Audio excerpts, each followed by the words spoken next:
Hey everybody, Spud here from Spud's Games. Welcome back to my YouTube channel. Today's video, I'm going to be running you through my wonderful Dreamcast collection. Stay tuned.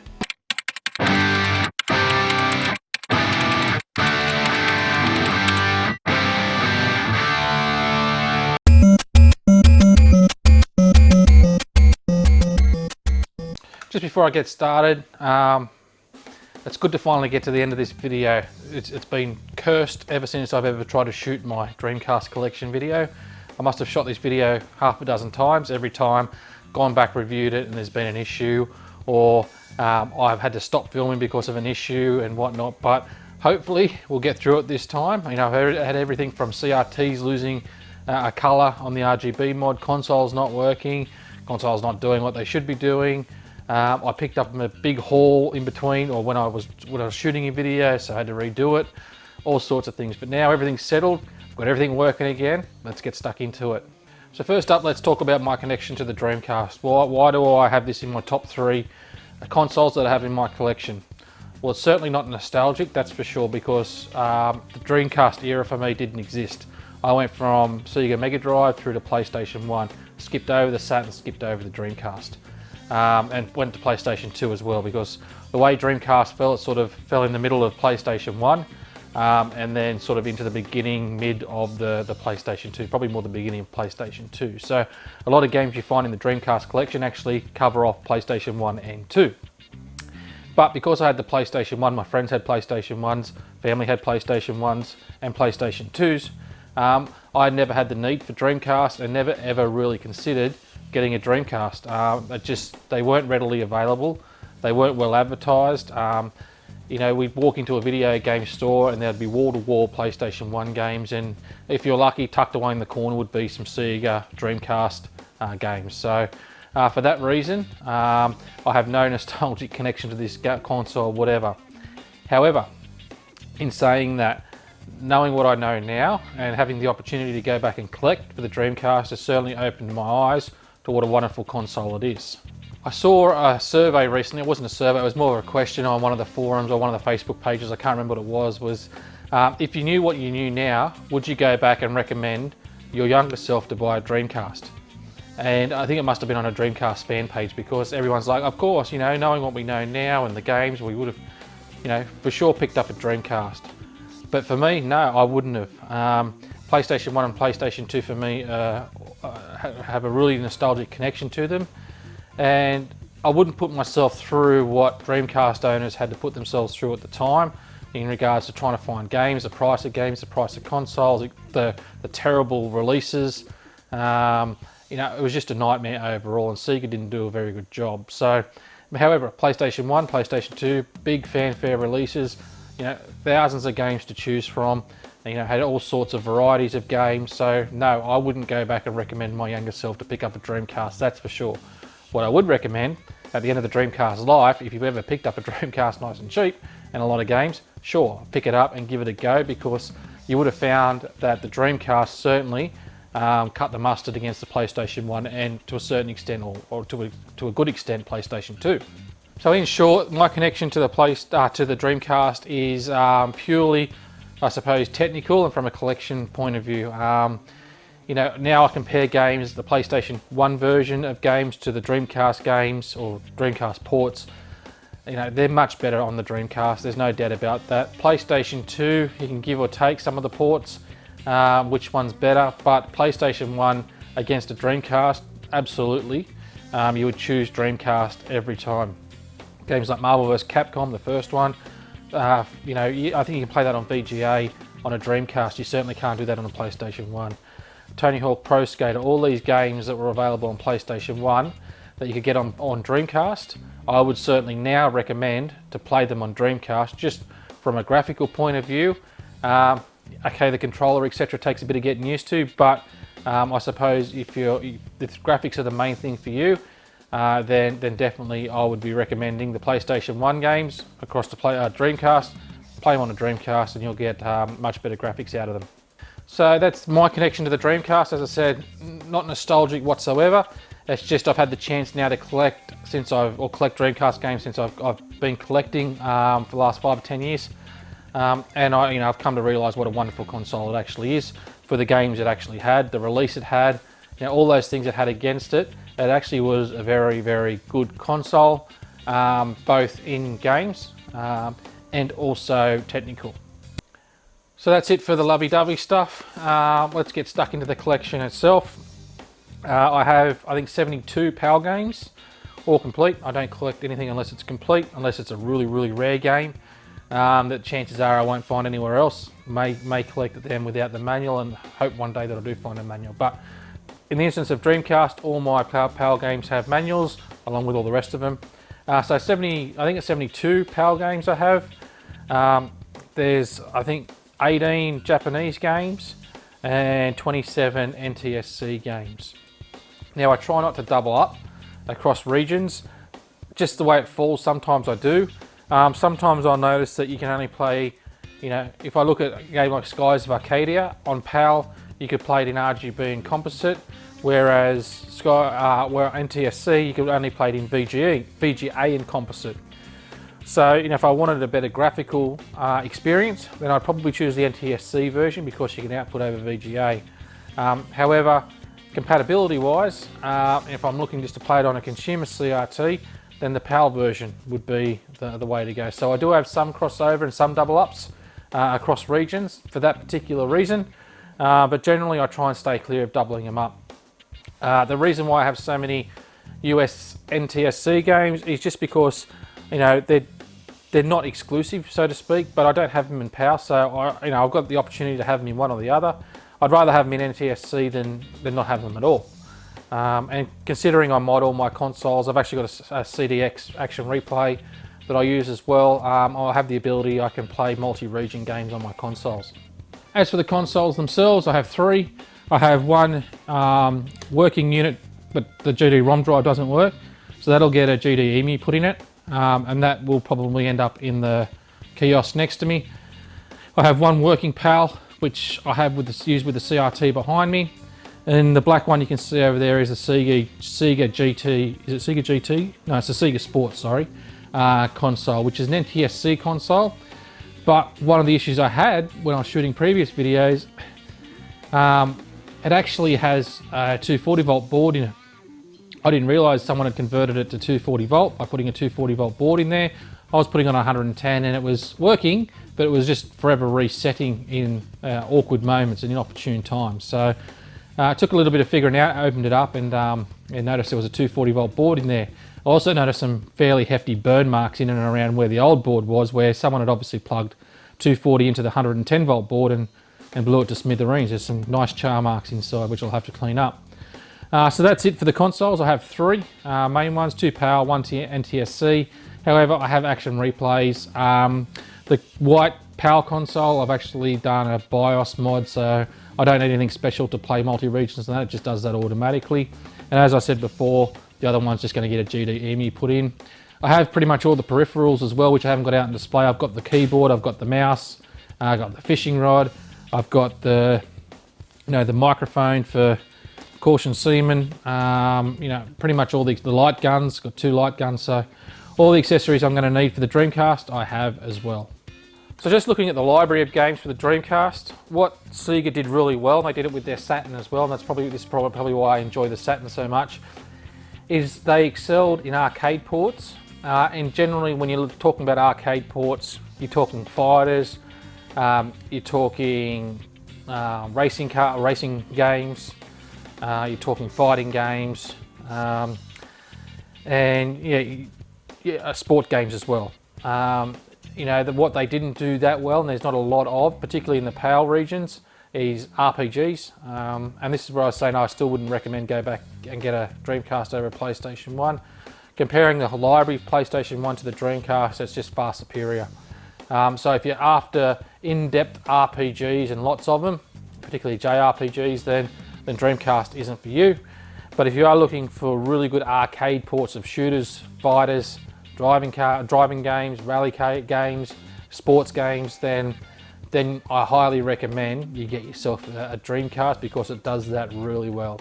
The other feature of the Dreamcast that I really love is the available output options for video.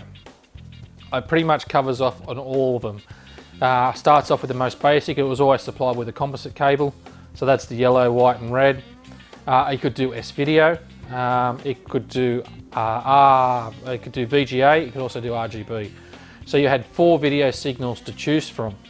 Now, not every game supported VGA, most of them did, and there's mods, etc. that you can do to force the game that you're trying to play into VGA. Some like it, some don't. But it was kind of a new thing for that era for consoles. You look at PlayStation 2, it certainly, well, I don't believe it had VGA output, had component, but for PAL regions it was interlaced, a lot of interlaced signals for PlayStation 2.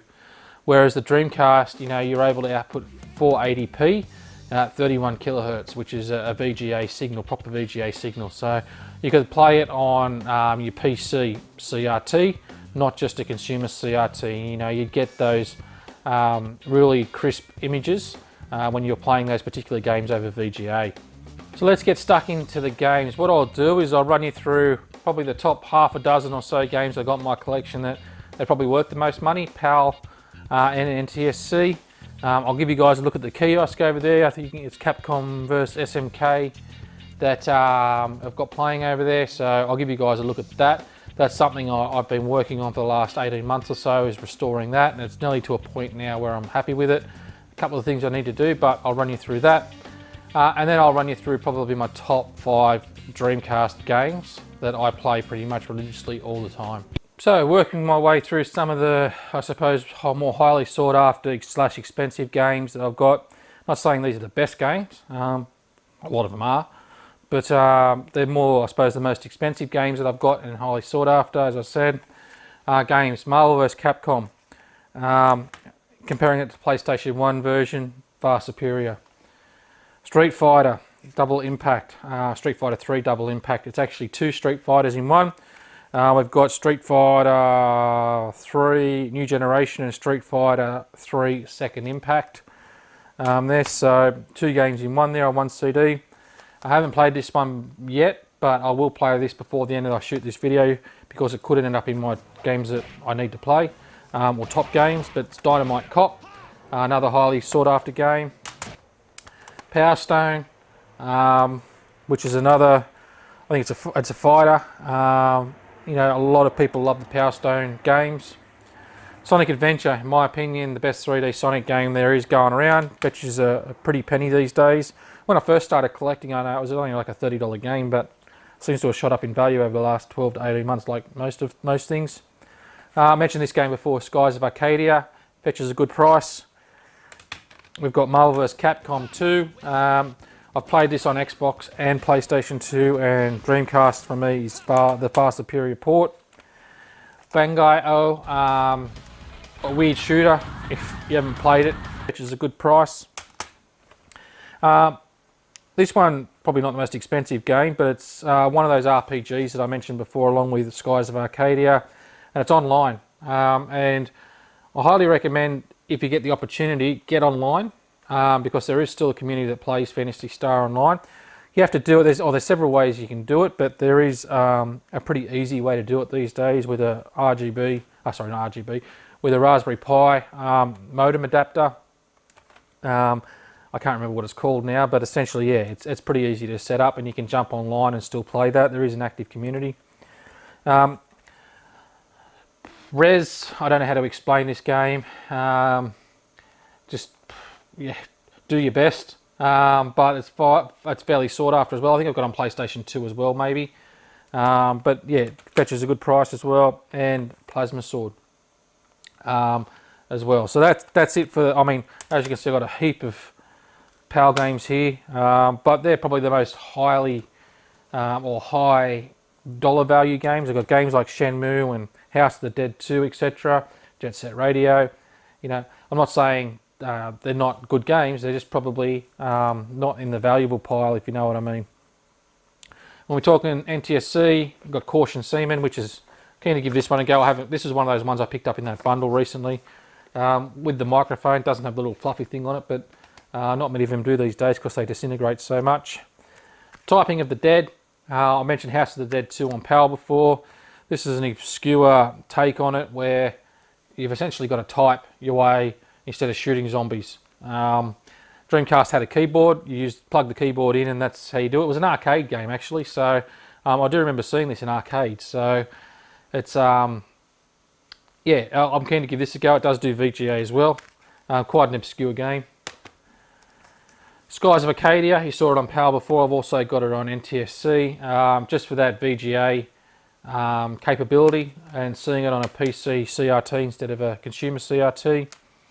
I think it's an NTSC exclusive, this one, The Ring, Terror's Realm.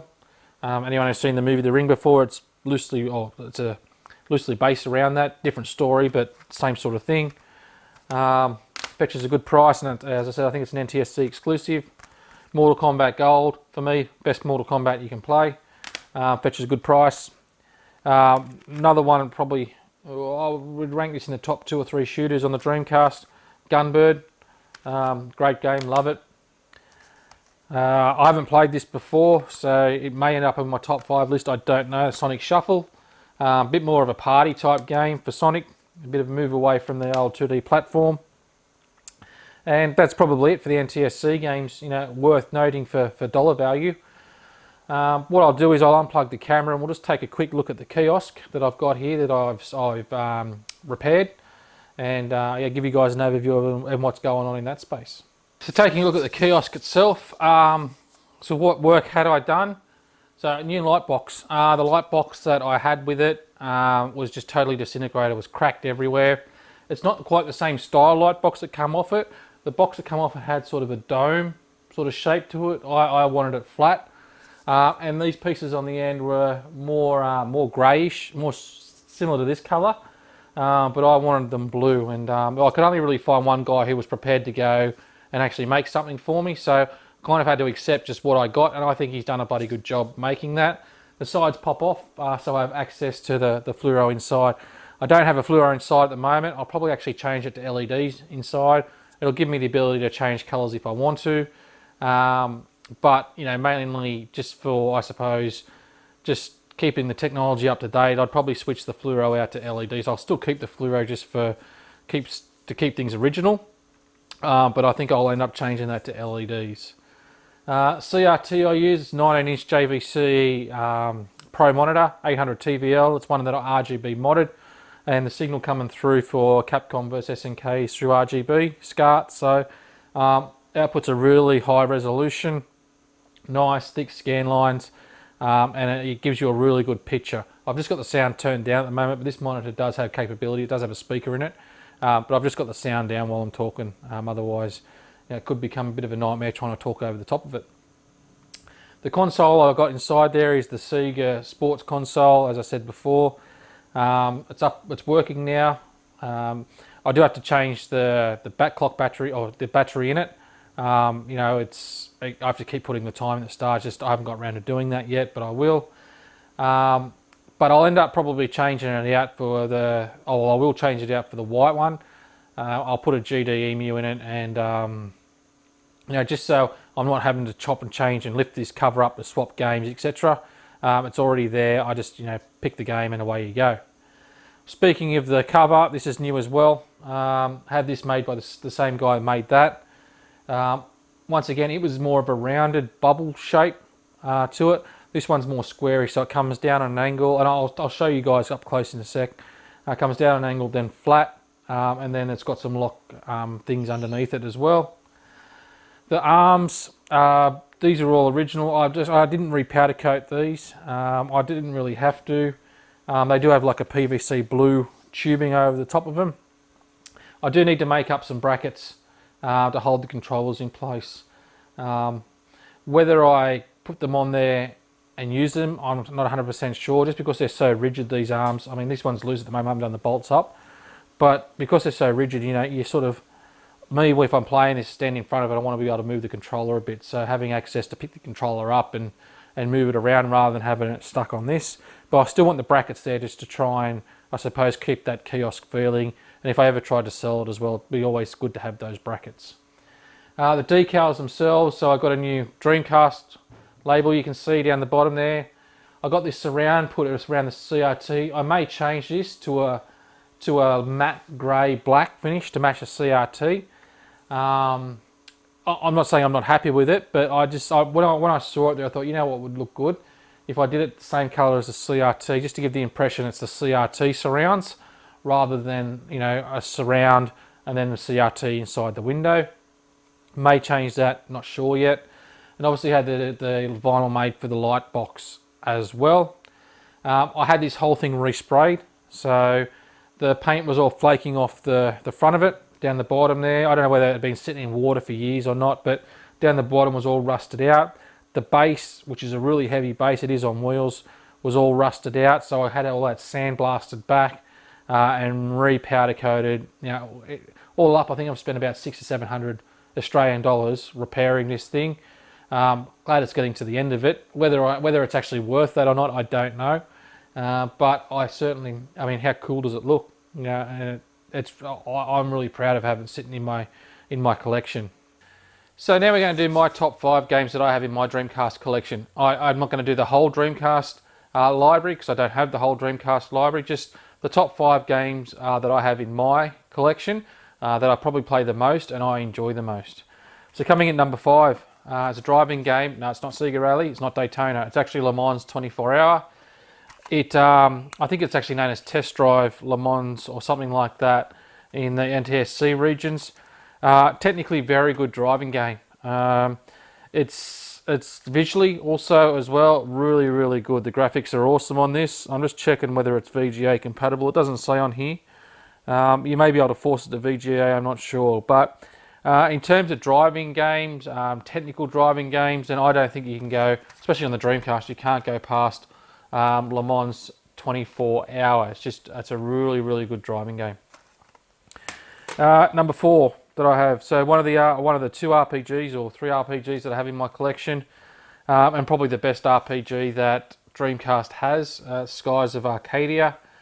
It was also released on the GameCube as well, Skies of Arcadia Legends, I think it was called, or something like that. But it really is a Dreamcast game through and through. Multiple discs, long game, but if you're into your JRPGs, then I highly recommend giving Skies of Arcadia a go. Well, if you own a Dreamcast, you pretty much have to give it a go, because it's the best RPG that I think in the Dreamcast library. It comes in at number 4 for me as the top 5 games or must-plays for Dreamcast.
Coming in at number 3,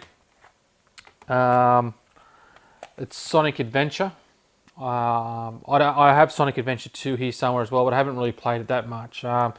Sonic Adventure for me is probably the best 3D Sonic game that was ever made. Well, certainly wasn't the first one. I have Flicky's Island on Saturn there. Whether that was the first one or not, I can't remember, but it's the first one I remember.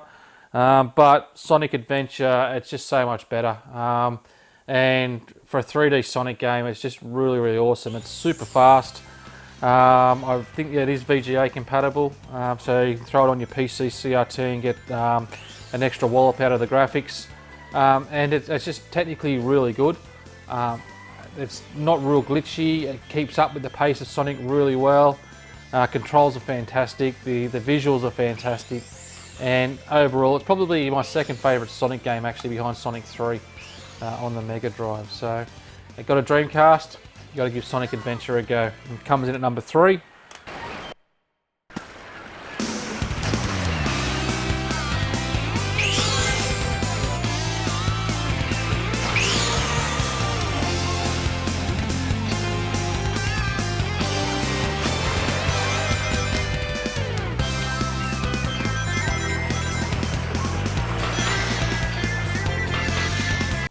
Coming in at number 2, it's probably, for me, the best fighting game, or 2D fighting game I can actually think of, and that's Street Fighter 3 Double Impact. As I mentioned before, 2 different versions or 2 different games in one disc. Street Fighter 3 New Generation and Street Fighter 3 Second Impact. Just an awesome fighter, it really is. Visually, it's fantastic. It's really colourful. Controls are awesome. And I think most people agree this would have to be in the top 5 fighters of all time if you're a fighting fan, 2D fighting fan, especially a Street Fighter fan. It'd have to be definitely in the top 5 Street Fighter games, if not the best Street Fighter game I think made. So it comes in at number 2 on the list for my top Dreamcast games that I have in my collection. Round 2, fight.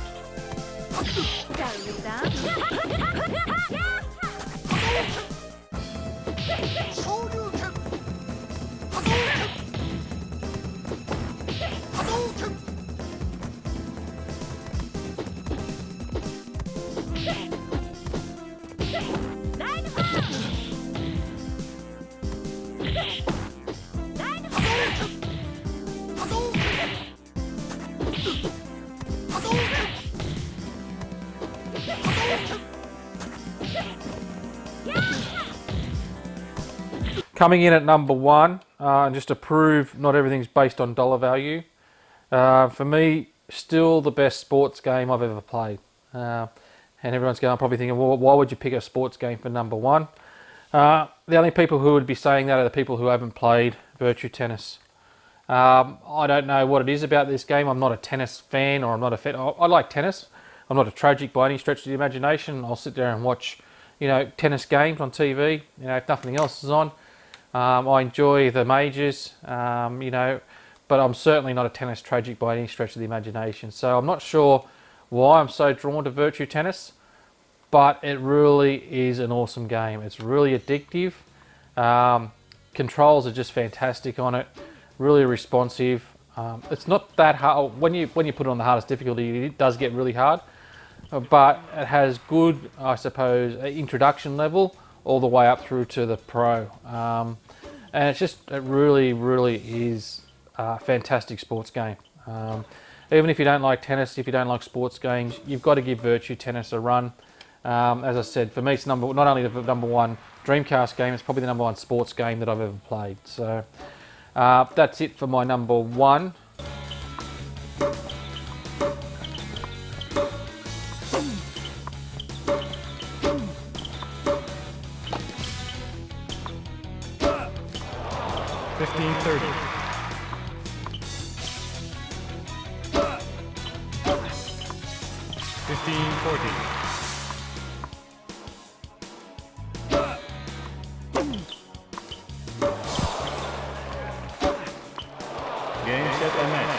Some honourable mentions, and people are probably going to be screaming at me, why didn't you include them in your top 5?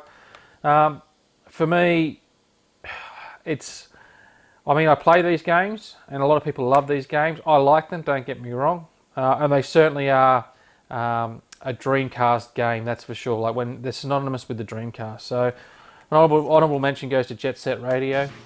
Very unique game, great art style. Overall, it is a very good game, don't get me wrong. It's just, I don't know, it just didn't capture me. A bit like Tony Hawk. I really enjoy Tony Hawk. I really enjoy the music. That's my generation, but I'm not a Tony Hawk tragic. I don't feel the need to ever pick up a Tony Hawk game and play it, for hours. I've played it and I've enjoyed it. And it's very similar for this game as well. Played it, enjoyed it, just didn't quite make my top 5 games for the Dreamcast. The other one here, which I'm not sure where I put it, it is Choo Choo Rocket, if I can find it. This one here. If you have there's another Dreamcast game or game synonymous with the Dreamcast. If you haven't played it before, give it a go. It's a I don't know. It's a hard game to explain. But it's essentially a party game, I suppose you would call it. It is quite addictive, and as I said, it is synonymous with the Dreamcast. So it's not a very hard game to play by any stretch of the imagination. It's quite cheap as well. It's nowhere up there in dollar value as compared to some of the other games. But if you own a Dreamcast or you're looking at getting a Dreamcast, one of the first games you should get is Choo Choo Rocket. As I said, it's not my top 5, but that's not to say I didn't enjoy the game. So that gets an honourable mention as well. So that's it for my top 5 games and honourable mentions for the Dreamcast. So that brings us to the end of the Dreamcast video. Thanks for watching, guys. As I said before, it's been a bit of a nightmare making this video. I don't know what it is, but you know, it feels like I was destined never ever to make a Dreamcast video. I just always got interrupted or something went wrong, etc. So I finally made it to the end of the video. Should have been done a long time ago, and it's I don't think I'll be putting this collection away shortly because I've enjoyed playing through a heap of games here, and you know, I'll probably continue it for the next couple of weeks. Just I might even throw some gameplay footage up on my channel if I can, or if I get a chance to. So once again, guys, thanks for watching the video. Hope you appreciated it. I hope you liked it. Stay tuned for more videos. I've got more CRT modding videos, some repair videos, some more video game videos coming up. So I've got a lot of things in the work, so just stay tuned. Bear with me. I am back at work. I've got 2 kids, so it can be a little bit challenging at time making videos, but I do enjoy it and I'll keep doing it. Just sometimes they might be a little bit all over the place in regards to timing. You know, I might do 2 or 3 quick videos together and then there might be a space. So just bear with me. But if you do enjoy it, subscribe. You'll get a notification that I put a new video up. So that's it from me. Till the next video, I'll see you then.